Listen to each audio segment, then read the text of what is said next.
G'day listeners and race fans, and welcome to another episode of the Round Bar Supercars podcast, the podcast by the punters on the hill for the punters on the hill. I'm Bales and I've got Maddie and Marshy on the line, and we'll say g'day to them shortly. If you're listening in on Spotify, Podbean or Apple Podcasts, possibly even watching on YouTube, all the links are in the show notes, and you can find us on Facebook by searching the Round Bar channel.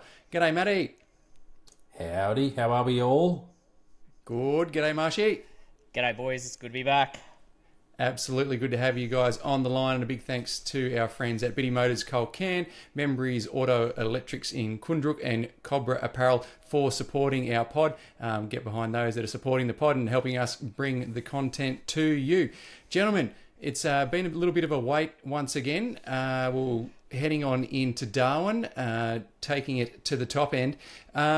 A little bit of news cycle headlines to get us going. As always, chew over any of it, add in your own headlines, and then we'll hook in from there.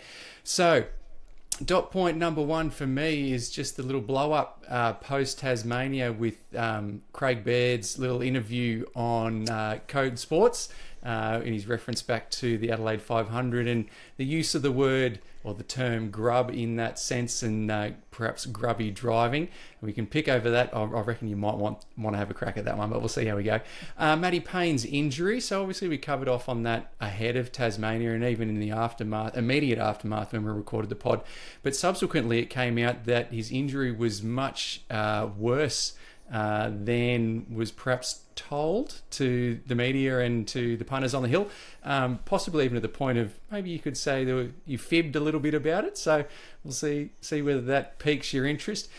Tickford have changed their wildcard plans, scrapping the Bathurst 1000 from their plans from the program, and Super 2 driver Ruben Goodall will have a crack solo in Townsville, and he'll join Tommy Randall for the Enduros, while Ben Gomersall will race the car at Queensland Raceway before someone else joins him at the Bend for that 500 kilometre Enduro tilt. Supercars. Now this will be one for Marshy to come back over in a little bit. New Zealand Freight. Are they listening to you, Marshy? I think they might be. I don't reckon they would be listening to me. Anyway, we'll see how we go. So. On the commentary front, apparently Supercars are going to make a decision who the lead commentator will be after the Darwin round between Nalon, Crail and Nolte. They'll have all had a couple of cracks at it each by then. A double-header proposal for the 2028 season opener over in Perth, with a week at the Perth New Perth Street Circuit, and then also utilising Wanneroo. And there's I guess various opinions on that, and we'll see whether that takes your fancy. Mark Scaife had a good old crack on Motorsport 360, giving Team 18 and GM more broadly a bit of a broadside, slamming them somewhat for their handling of Triple Eight, but also where things are at so far, including the wind tunnel testing and just their stable, I guess, at the moment, and how that got curated over time. And just a little positive on the back end, just something that happened only over the weekend's racing. Just in the Speed Series, I happened to have a bit of a look, and it was really impressive to see the size of the GT4 field and how that went about. So things are obviously happening in that space. Righto, gents, there's a fair bit in there. I know there'll be at least a couple you want to have a crack at, maybe a couple of your own as well. Where do you want to start, Marshy? Oh, I don't know. I've got to remember now everything you said because it was a fair bit. I'm going to leave the Scaife one because I feel like that will come up with me a little bit later. But Okie dokie. He did give a pretty big swipe there to Team 18. I don't think he should have, but anyway, that's for where I'm going. For later, is it? for a little bit later in the later segment. But I like the fact of them thinking about the calendar for the future. Obviously, doubleheader in Perth probably makes sense in the fact of getting over there and then leaving there to go to Darwin, or leaving there to go to Townsville. It's just, or getting from Townsville, wherever we're going, we are travelling miles and miles just to get there. So I think a doubleheader does make sense. And then obviously too, then the air freight coming back over or going there, whichever way it is, I think is a good thing too. So it sounds like a positive calendar choice from Supercars in one way, shape or another into the future, which means hopefully then more racing. But as we know, then the teams and all that have to agree to it as well. But sounds positive as well. All right, Matty. So news-wise, obviously, Scafey's having a crack. I feel like he's getting a bit bored and he needs something to do. Yeah, there'll be more to talk about on that as it unfolds. The other bit of news I don't think has been mentioned so far was the Matt Payne and the GM opportunity to race over in the States in some NASCARs. So obviously there's a whole heap that sits behind that, and maybe some jostling and positioning of certain makers. For sure. And I think the media that I saw tried to, I suppose, beat it up to be more than it probably was. I suspect a whole lot more of that happens in the background that we don't necessarily hear about. But I did find that to be quite interesting. Just to get that one out in the open, and obviously kind of the Ford and GM challenge. So I think we'll hear more about that moving forward because they obviously want him. So yeah, that was really interesting. And then the only other bit of news that I picked up on as well was Triple Eight and Ollie Wickham. So I think they made a pretty nice signing of a young gun, which appeared to be a really strong move for Triple Eight. So good on them. Absolutely. That's it from me. We've seen a little bit of his exploits in the 86s over the last few years. Plying his trade around the place. Is it a 10-year deal? Is that what we've heard? A 10-year deal? Well, maybe, but do they ever last 10 years? I don't know, but there's little talk for me coming up as well, but we'll leave that one too. Go. Sorry, mate. No, you're right, Marshy. The other thing I was going to bring up was the grub comment. I don't think it was anything. If you listened to the Lucky Dogs with Will Brown and Brodie Kostecki, he basically said that's how Beardo talks. He said don't drive out there, don't be grubby, blah, blah, blah. And that's just how he talks to the drivers. And they were just like, yep, this is what it is. I don't think there was any malice or any bad behaviour or talking towards one driver in Woody or anything.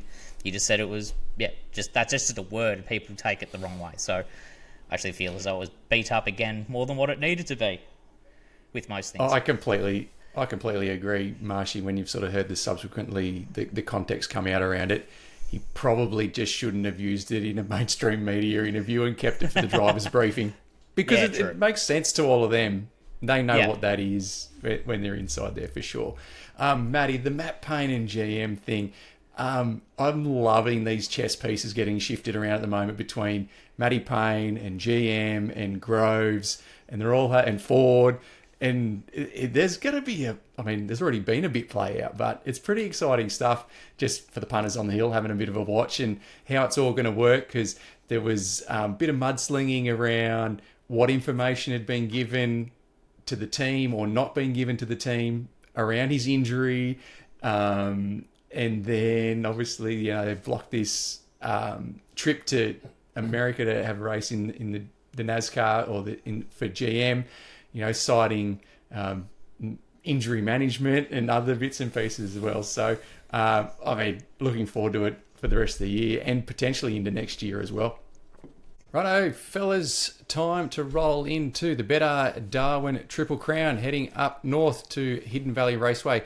2.9 kilometres is the journey around the circuit. And don't forget, we've got the massive front straight there to keep us all occupied heading into turn one.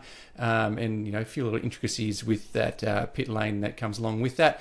Lap record, Will Davison, according to supercars.com, in 2022 with a 104.8114. It's the official Indigenous round for supercars. Liveries have started to drop, so it's pretty cool to see those making their way on the socials at the moment. Look forward to seeing those on track. In 2025, it was a Brock Feeney wipe out. washout or lockout or winning ways, getting all 3 races up there in what really has been a Triple Eight dominated track for some time. In terms of the race week ahead, we've got Wednesday, we've got a night transporter parade, including the Super 2 trucks heading on into town. On Thursday, we've got what is now becoming a fairly traditional track to town, plus a driver signing session before the racing action starts on Friday. So Friday, we've got practice 1 leading in at 10:50 a.m. Now, these are Eastern times. Check your local guides as always. And it's a 45-minute job, so a little bit longer than as a single session than what we've had over the Super 440 formats of recent past. Before 1:50, we've got a 30-minute boost mobile qualifying for race 17, and heading on into a race on Friday afternoon, timed beautifully at 5:30 p.m. for us on the Eastern side of the country. 35 laps, race 17 for 100 kilometres. On Saturday at 11:10 a.m, 32-minute boost mobile qualifying for race 18. 12:05, we've got the top 10 shootout for race 18, and before it kicks off at 3:50 on Saturday afternoon. 70 laps, so a little bit longer. We're clocking up 200 kilometres on Saturday afternoon. And then on Sunday, we effectively repeat the format, slightly different times with that, an earlier start time for the racing. And again, over 200 kilometres. Support categories, Trico Trans Am. It's the National Trans Am Series, so they'll be looking forward to getting up to Darwin.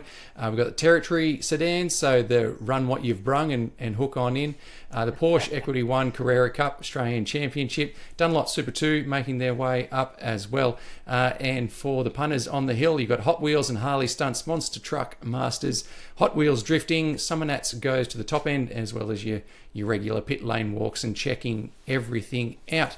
Something for the car spotters that listen in or watching in on the pod will be how the new heat rules get administered over the weekend and how that they are enforced as well. So, and keeping an eye on those teams will be Motorsport Australia and the Supercars crew, and they most definitely can receive black flags, for I guess non-compliance in that space, and also be forced to pit, which is ultimately a black flag as well. In case it's required for driver safety and for them to sort of fix an issue with that. Gentlemen, what are we looking forward to about getting back to the top end, Matty? I think some hot, sticky, unpredictable racing. If that doesn't evoke too many other potential situations. So yeah. Look, I think it's just coming off the back end of the wet season, or it is just generally unpredictable in Darwin. So it'll be hot and humid, and racing will be hard. But I guess I just can't get away from Feeney. He was incredible last year, and I feel like he might just be kind of dusting off the same old recipe to kind of try and nail it again this year. But obviously, there's just a new car to deal with up there, so there might be a little bit of an opening for some others. But I reckon he's going to be hard to beat over the weekend. Nice summation, Matty. Marshy, where are you at for this weekend in Darwin? It is going to be warm. I think about 31, 32, so that's still pretty... It's pretty Beautiful. warm for us down here, isn't it? At the moment, running 12s and 16s. But no, I think, racing back on is going to be good. I just hope... Ford haven't won there in a Gen 3 yet, have they? That's correct. I think I saw that storyline. GM has... Or Triple Eight have absolutely smashed it since being, as you said, it's dominant. So... Triple Eight just going to keep running the mill, or is someone else going to stand up? It'll be interesting to see how Supras go in the heat as well. Is it going to change? Is it going to be different? How are other cars going to go? Again, I'm hoping that we have a mixed bag of results, which will be good. But I don't know. I feel like Brock's hitting his straps again, which is scary. And his little teammates sort of slowly crawling up behind him as well. So, and he's starting to get some results as well. So I don't know. I don't really know, and I hope it's a mixed bag, and I hope it's just some good racing, because that track's pretty good. There'll be a lot of blokes who have never raced there before, as we heard on the telecast last year over and over again, but hopefully we don't hear that again. So there's a fair few boys who probably haven't raced a supercar there ever, so it'll be good. Hopefully that turn one is chaotic. And but that's what I'm looking forward to. Something to keep a watch on will be, characteristic-wise, we've got a big straight like we had in Tassie. So it will be a little bit of a watch on what those changes to the GM have done, and then how that correlates or responds against what's going down for Triple Eight, and whether they can match their success in the past to the forward, as you both have sort of said in that space as well. The general top end part of the year, I'm really looking forward. I've probably got my fingers crossed that we don't see every team go and try and catch a crocodile or whatever they do. We just need to see something a little bit different. Am I wrong? Like every year, yeah. they go out on the croc. They're out on the croc boat, yeah, dangling the chicken. Whoa! There must be something else to do. Like, I'd love to go and do it. I've never done it, but I've seen them do it 100 times.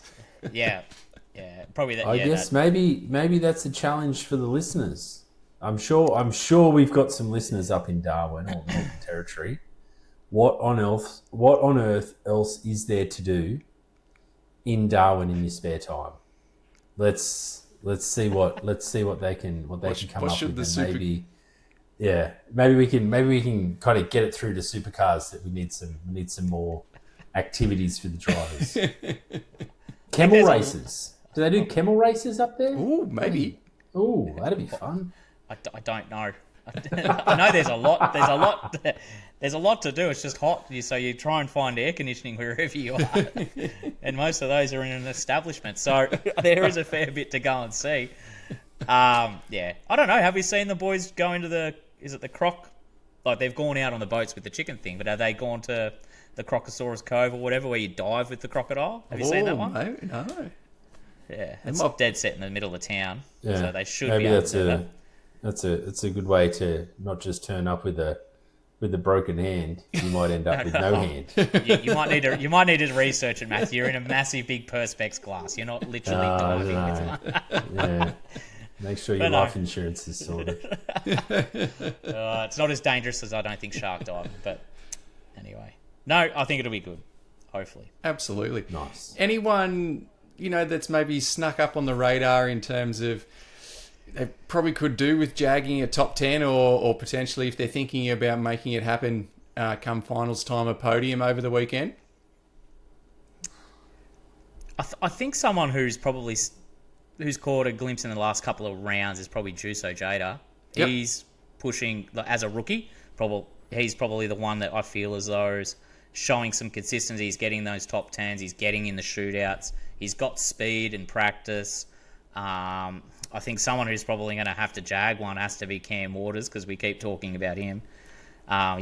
He floats around. He's still in the top 10, and he's fourth, I think, in the championship in some way, shape, or form. It's like you barely even see him on the TV. You don't see him. You don't see him on the TV. No. He's just there, but no one's talking about him. So I feel like he needs to get. He doesn't like winning. Get something. He just doesn't want just stick close. Don't win. I don't want all the limelight. Just let me do my thing. I think everyone likes to win if you're a race car driver, Matthew. So if you're not first, you're last. I'm pulling your leg, Marshy. Bloody hell. Of course he's trying to win. I'm just giving him a bit of a cheer up. I'd like to see Ryland Gray probably get a few better results as well. Yep. Brody's pushing hard, but I don't know if he's got the same potential. But it'd be good to see him get up there as well. What about our man Heimgartner? Jaime, surely. Yeah. I'd love to see him double down. He's got to be there or thereabouts. All of them would be good. Just some mixed bag would be perfect. Throw cat amongst the pigeons would be fantastic, I think. You a party bag kind of guy? Happy to I do go like with a the little party mix? bag, yeah. Yeah, you never know what Nice. you're getting. Yeah. Yeah, just give Yep. everyone a go. Does everyone get a first place, or what do we? Wow. A No, you certificate? can't, because there's only three. There's only three, mate. We're not in primary school at the moment. We all get a participation award. Yeah, no, bloody. I think we're digressing there, listeners. Time to Anywho, sorry guys. Time to Sorry. straighten this thing up. I started. There's I our- wavered slightly. Our preview of the Bedard Darwin Triple Crown and the opening segment brought to you by our mates at Cobra Apparel. We'll be back very soon with a fan favourite. Audio crew, time to launch into Membreys Auto Electrical. Spark it or park it. Spark it, I think we want to give a bit of limelight to, a bit of positivity we've seen, or maybe something's happened in that space, or we like the sound of where something is going. And park it, conversely, is on the negative side of the coin. So, time to roll on in. We might throw to Maddie first up today. I often go to Marshy, All right. so Maddie's up. I have had a few absolute crackers that have been stolen this year. So Were you going to go first then? I am very happy. So Spark it. So just leading on from my previous comments about Matty Payne and the GM saga. Obviously he's had some injuries and things like that, but I think I just want to get behind. Like we want to see more drivers cracking it in the big time. I have never seen more news about the supercars with Gizzy doing well over there. The NASCARs with Gizzy doing well. So I really want to get behind that. I know there may be other reasons for the Payne situation, but I'd just love to see some more drivers getting the opportunity to get over there and kind of at least try and prove themselves. And then the park it. I don't think I really have a park it. I guess one thing that seems like it has been parked is a bit of the rivalries. And if you've seen our Facebook page over the last couple of days, Marshy's done a great job of kind of looking at the drivers that used to be together and the ones that are now kind of up against each other and how they're doing. Another rivalry from last season was Feeney and Wood. We haven't really heard anything about it, and I'd like to hear more about it. I feel like Wood giving Feeney a little bump at the end of the year, kind of pushing him out of the running. I just personally find that interesting. So I guess they've probably parked those kind of discussions, but I'd like to see a bit more of it. So maybe that's a bit of a park it, but a spark it. Raise them back up. I think you're right with it though, Matty, in terms of it just fizzling out. And for the most part, that's because the gaps between the rounds. Obviously, last season into this season, that's just a gap that you've got. But the things that have happened this year, like, have just disappeared into sort of nothing, because of the gaps between the rounds. Like, imagine, I know we're not going to race back to back all the time, but Mostert does that to Kostecki and then they have to race each other the next week or 10 days later. I think it kind of changes it a little, or has the potential to change some of that a little bit. Whereas now it's for that between New Zealand and Tasmania, it was like a month. And so it was just They've already kissed and made up and completely had a few little satire jokes on social media and you want to back into it and bloody bumping each other off the track. And it's tricky though too, because I don't know, as the drivers, like, I do feel for them a little bit. Like, sometimes they probably feel a bit like they're damned if they do and they're damned if they don't, and that they're going to potentially get torched either way. So I am, in this day and age of the whole social media thing, I don't know, I can kind of see how we've ended up in this situation though. It's not like they can blow up on the telecast and then hear from no one, or maybe three people that wanted to send them an email. You know what I mean? Between rounds, fax. Or a fax. So all of a sudden you've got 10,000 comments on a grub comment. Exactly. Yeah. Anyway, but I do genuinely think that it gets parked because of the gaps between the rounds. So spot on, Matty, Marshy. All right. Mine sort of leads into each other in one way, shape, or another. So my park it wants to be Scafie obviously had a bit of a swing at Team 18. Yes. Basically saying, you're not doing well enough, you're the homologation team, Triple Eight did this, Triple Eight did that, blah, blah, blah. Team 18's quite small compared to Triple Eight, if you look at it. So, of course, they're not going to have the same outcome, if that makes sense. Was all the data transferred over, etc., etc., etc. So I want to park Scafie's comment and go, geez, mate, Triple Eight is a huge team compared to what Team 18 are in that role. And then I want to lead into my spark. It is, there's no salary cap within our sport at all, is there? Am I correct in saying that? I know that they say you can only have a certain number of people that go to the track with mechanics and tyre people and such, but basically, you've got the money, you can spend it, you can do whatever you want. So Triple Eight have the money, so of course they're always going to be very, very good because they can afford the best drivers. They can afford the best R&D. They can afford to manufacture things and try stuff. Whereas you got the smaller teams, I'm not going to say, okay, well, I'll just use the small teams, say like Blanchard Racing or things like that, who don't probably have the capital or the money or the personnel to be able to do that. So they're always going to be behind the 8 ball. Is it time that you sort of go, well, we've got football and AFL, like AFL footy, even massive big soccer clubs have salary caps in the billions, if that makes sense. F1 has salary caps. So I just feel as though, is it always just going to be whoever can afford the most here in supercars is going to be the one that wins? Yes, there is sometimes some outliers, but how do we even the competition up to make it more fair? Here comes my participation award again, Matthew. But how do you make it more fair? But then it becomes better racing because it's just not always the same one at the top and everybody is equal in one way, shape or another. Well, you're tearing at the... what you start to do is you tear at the threads of motorsport and sort of what it is and the haves and the potentially the have-nots in that space. Now, Gen 3 was meant to at least equalise the cars. Yeah. Because you couldn't go and build the greatest new front upright or try 3 springs on the back. You've just got what you've got off the shelf like everybody else. But the point you make around personnel and dollars to throw at personnel is where it's going to increasingly become the battlefront. So it'll be to pay the best drivers, their salaries are going to go up. To get the engineers, although now you could argue there's less for them to engineer, the difference that they could make with the small things they can change will also force their wages up.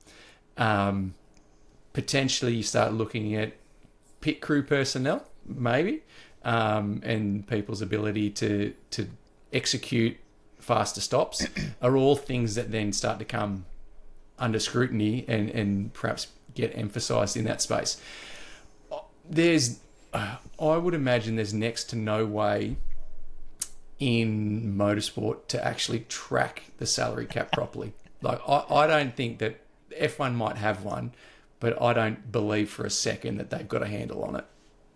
Oh, it'd probably be like any country football team's salary cap at the same time, wouldn't it? You say you've got a salary cap, but there's other things that go on in and around it, if that makes sense. I don't know. I don't know. It's all well and good if you've got the capita, you can spend the capita on whoever you want and buy what you want. Do you know what I mean? Yep. I don't know. Yeah, it's still a thing. Whereas, yeah, it should be a thing, but I don't know. Maddie? That's my spark. Matthew? What do you reckon about Marshies? Now you've seen the cogs are turning. The cogs are turning. I think it would be extremely difficult to implement something like that now after certain teams have built their situations or their kind of, let's say, the balance sheet for what they have and who they are and what they do. It'd probably have to be a progressive thing over a number of years if they did want to try and clamp down on it. But I don't know. I feel like you've got to earn something like that. And at the moment, Supercars doesn't race regular enough. It doesn't have the right kind of, I suppose, the situation. Like even though the NRL has a salary cap, you still have your haves and have-nots. Every sport is going to have that, irrespective of what the salary cap is. And I just don't think supercars is at a progressed or a mature enough position to be able to handle something like that. I think the fact that they regulate the cars and they keep that kind of really nicely under wraps, then it gives everyone the opportunity. Should they be able to tune everything up nice enough, they can do it. But I can't see any kind of salary cap situation being able to work out. And to a certain degree, if GM wanted to pay Matt Payne a bucket load of cash to move teams in a couple of years' time, bloody good on him and good on them. Like, let him give him a heap of money, because he's come through the ranks, he's done a good job, and if he's the best driver and they want to pay that much money for him, go for it. I like to see those kind of people getting good deals, and I don't want to see a salary cap try and squish that and change it around. So I don't know. I guess I didn't answer any of that. No, you put your view on it though. Yeah. And that's all right. I want to see supercars just exponentially grow. Like I want them to grow too. In all honesty, I do, but I feel as though paying. How do I put this? Because you just said the same thing. Paying the best drivers the best money is exactly what we need in a sport, because it's the same with football and any sport. You pay your top quality the best. But when it's open slather, you can pay whatever you want. It doesn't seem right, if that makes sense. So if everyone had a salary cap of, say, $20 million and how you wish to spend it in any way, shape or form, everyone was $20 million. Do you know what I mean? If you want to give your drivers $10 million, then you've only got whatever left for someone else. It's up to you what you spend it on. Yeah. But I just don't. I don't know. How does? All right. So if Blanchard had the money and he could go to Matty Payne and say, "Hey mate, I'm going to give you more than GM," then he should be able to go there, which is absolutely right. But Blanchard don't have the money to do that. And then it also comes down to it's like if you think about the Roosters and the Panthers, and I know we're going a little bit down a rabbit hole, but right. they get people moving to their teams because they know they're championship teams and they're happy to get paid less to be a part of a championship team. So you end up with this whole other kettle of fish where maybe Matt Payne doesn't want to go to that team because he doesn't think they're going to win a championship because they don't have the engineering and they don't have the kind of the backing behind them. So it's a really complex beast. And I look, every sport in the world has something like this. And I think you got to earn the right to be able to define it. And at the moment, we can't even race every month. I don't think there's enough money to regulate it in supercars. That's what I was kind of hinting at before without saying it directly.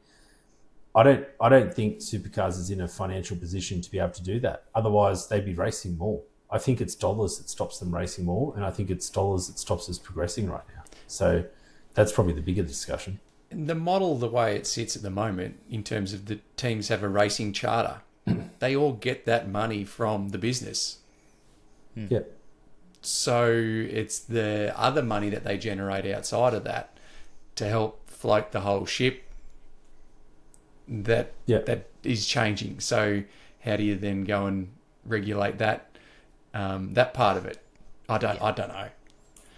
Yeah, it's a big chat. That's probably one for. That's a good one. We probably need to. The whole pod. We probably need to sit around a nice campfire at Bathurst and have a chat about that, because I think it's a good one. It'd be interesting to see what the punters reckon, though. In all honesty, should supercars have a salary cap? We could even ask some drivers. That'd be cool. See what they reckon. They'd say interesting. I think some would say yes. Potentially. Yeah, if there was a minimum. Yeah. Who would know? Yeah. What about you, mate? What do you got? Spark or Parker? My Spark it, you kind of touched on it in the back end of our Darwin preview, but I'm like, been a good time to juice Jada. Like, he's jumped in against as a rookie against some guys in that field, well credentialed, but also there's a couple of guys floating around, including his own teammate who's sort of 1 or 2 seasons in, and he's really showing, sort of pantsing them a little bit at this point in time. So yeah, I'm really excited. I guess a bit like you'd already said, Marshy, around where that's going for him and Premier as well, because they were a little bit, cheesed off that they weren't the GM homologation team. At the time, they sort of didn't have the runs on the board, potentially as few as Team 18 did have, but so they're gunning definitely for the top GM spot, and Juice is definitely doing a good job in that space. Conversely, Declan needs to sort of hook on in and sort of match Ojeda in that space. My parket was just. Can I ask you a question then? Yeah. Sorry, because it just brought it back up. Yep. Oh jeepers, where was I going? No, so they've just purchased. Premier has just purchased Brock Feeney's car from last year. Correct. Yep. Yes. Should that not go to the homologation team if you're really thinking about it? Roland Dane's now got it in his garage with him, doesn't he? Jeez, it seems a little bit Roland Dane from Triple Eight into Premier, but it's not the homologation team. They wanted to be the homologation team. They're not giving it to. I don't know. Sorry, when we're talking about Premier as well. I guess the devil was in the detail around who you get paid to be the homologation team, but as the team you keep, or your product, I presume, is where that, and then you can on-sell. It's like they would have sold any of their other cars. But exactly there is a bit of irony in that. There is. Sorry, mate. I didn't mean to interrupt. I'm sure they'll go over it with a fine-tooth comb. I'm sure they will. Check it all out. As we've just covered off on, though, they should be the same. They should be. You're right. The man in the seat's the difference. That's right. My parket, I guess, just the handling of the Matty Payne injury.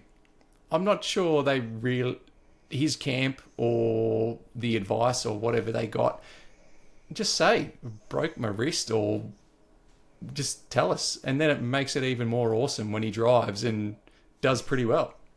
Like if we think of SVG busting his shoulder, collarbone a few years back and playing on, I just don't know what there was to gain. Like if someone's playing, go back to the footy analogy, and they get hammered on Friday night, either later that night or first thing the next day, there'll be the press basically release on the update on the person. There it is. Yeah. I don't know. I can't see how you couldn't know that it was broken in this day and age. But I do also suspect that there was some silly buggers playing out in the background where they were like, "Of course, we better not." Yeah. So was it mountain biking? Well, I don't know. Boy, he might have bloody jobbed someone. Who knows? Well, yeah. No, I don't think you heard it here first. No, we didn't. You heard it here first. Yes. But I think that situation just means that everyone starts questioning what's going on, and are they trying to play the game, and did they know about it? Did they not know about it? Like you could have said, I sprained my wrist, and everyone went, "Oh, okay, cool, get in the car." What would have happened if he got in the car and there was something that went on the racetrack where he couldn't hold the wheel properly, and he ended up skewing into 3 other cars and causing a really bad crash? What plays out then? So I don't know. Thankfully that never played out, but apparently he got a clearance, like got the doctor's clearance. Yeah, what they do, they shake his hand and see if he wins or something. I don't know. He went in with the left hand rather than the right one. Yeah. Psych. No. Who knows? We've still got second and a third. Totally. Which is pretty good racing. Absolutely. Yeah. No. So that brings us to an end of probably one of our longer versions of Membry's Auto Electrical Spark It or Park It. There was a bit to unpack in there for all of us. And a big thanks to the crew at Membry's Auto Electrical. We'll be back to get this one on the way home. Team, time to enter into the last segment just before we hand over to Marshy and his international musings. Just a couple of things on the Speedway front. Some of you that may have been following along will have seen a Clay Chat drop last week on the feed, but also on the Facebook page. So that was with Tyson Martin, Australian wingless sprint champion for the 25-26 season. Had a yarn with Tyson last year. He's gone for his win last season. He went back-to-back, so it was great to have him on the pod again. Check it out.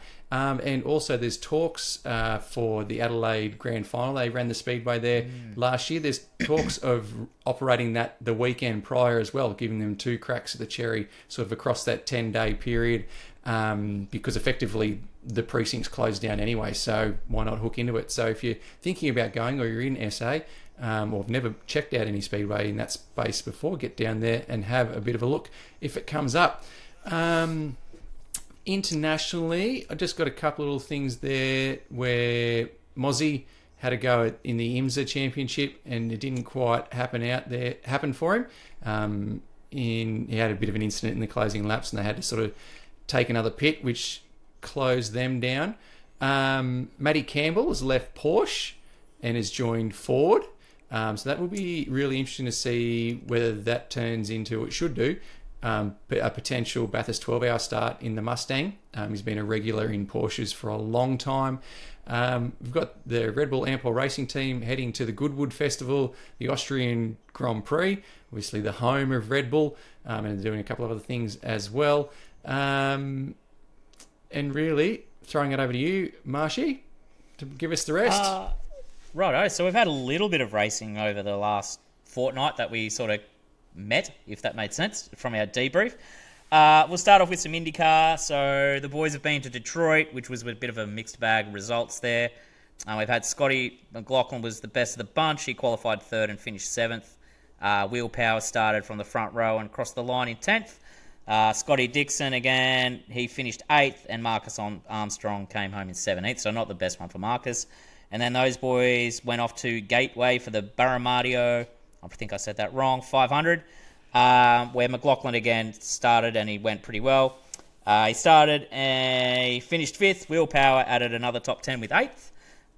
Marcus Armstrong went again to finish 9th, and Scotty Dixon was 12th. Now, I'm going to leave the NASCAR till last, I reckon, because SVG's had a mixed bag as well, but he's been going all right. So, Monaco, the F1's grandest race of all.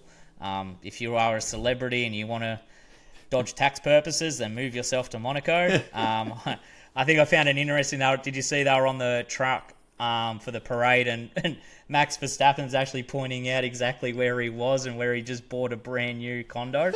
It told the whole world where he lived. So didn't go well for him though in the race, because he basically stalled it and couldn't get off the line and walked his way home apparently. Only 500 metres away from the track. But for Oscar, really, really well done. There was a fair bit of issues going on, I think, with pit lane limiters or speed, and everyone was getting penalties whatsoever. Cutting the corner. Cutting the corner. So the way in which it works is it works on time between point A to point B, and if you are cutting the corner like many of them did, they're still in the pit lane.